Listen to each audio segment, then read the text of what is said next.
Today I'll show you everything that goes into designing an RSVP card and an RSVP envelope for your wedding invitation designs. This is a snippet of our full course called Design an Invitation Suite with Me, which takes you through all the pieces of the suite, from setting up files, what programs and fonts we use, choosing artwork, and all of our design principles. You can check out the full course in the description of this video, or you can join Stationery School, which is our monthly membership platform for invitation designers. We've got Kindly Reply by the 1st of May. Kindly Reply usually gets a slightly different treatment. You're not going to notice too big of a difference here. And we use 20-point font for the details card, so we want to mimic that here. You don't want to have too many different variations of your font because it's going to make it look like different fonts, even if it isn't, and it's going to make it look different. Let's see, we've got the 1st of May.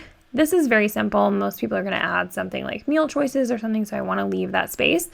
But I do really like to leave a lot of white space in my samples and kind of hope that people will go with me on the white space. I'm going to make all of this, bring it down to our 10-point font from 12. Names can be a little bit bigger just because that's a pretty big portion. Sometimes you'll just see an M there, which is also completely fine. I like names for this one because this suite feels a little bit more casual, and I think that's nice. I like to make these kind of line up. I'm going to give it a longer line so there's not as much space in the middle.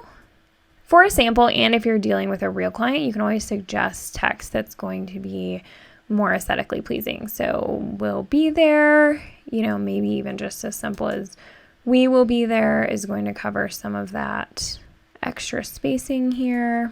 So I have used, instead of a line segment, I have used underscores for these lines. I like it because it keeps the text in the text box, and I like that because then if I change the color, it all changes as opposed to having to change the color of the lines too, etc. Just feels a little bit easier to me. So you'll see there's really small gaps there because the underscores don't really connect to each other 100%. So a lot of that has to do with this tracking that we've selected. So I always just want to go through and do a -5 just in case. And then I'll get rid of exactly as many as we need there. And I'll go back through and do a -5 on these two. So that just makes sure they overlap a tiny bit, and then bring this out to a line there as well. As a reminder, save your work every once in a while, at least after every piece. So I'm going to go ahead and save it. I skipped the details card, so I should have saved it before that. All right, this definitely looks a little plain. I know we've chosen some very simple fonts here. We gotta add some cute little elements. I'm thinking that it could be nice to put something over into this area, but when my clients add meal choices, number and party, all that kind of thing, it's going to get over that design. So typically you'll put all your text on there first. This I have to design such that there's going to be varying levels of text. So I think I want to instead kind of frame the Kindly Reply a little bit. And I'm going to start from the left because if you have to choose one, I kind of like that because your eye goes there first and it helps just highlight where you're going to start reading. If you were to frame this side of the text, then your brain kind of goes there first and then it comes back and it's a little bit confusing. So I like to frame the left side of the text. That's not to say that you can't put beautiful elements over here as well. That was my first instinct, but I want to start with Kindly over here. So this is where I've landed on that for now. I like how this moon kind of cups where you're first looking and draws your eye there. And then if we do add a bunch more text, it won't go over these too much. Maybe it'll even play with these a little bit into those lines, and that will be lovely. If not, I can always move it around for each person individually, which I kind of do anyway on some of those suites. All right, so I love where this reply card ended up. Let's go and make sure we save it.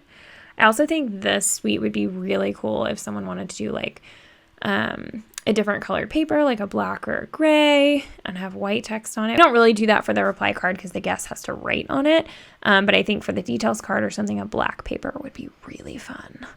All right, now we're going to do the reply envelope, which is usually very simple. I actually have this idea that I created for our wedding invitations that I wanted to extend to this suite. So we're going to make this a lot bigger. Maybe 18 is a good amount, and put it towards the bottom left, but not too far. I think that's really cute. I could put the zip code on a different line.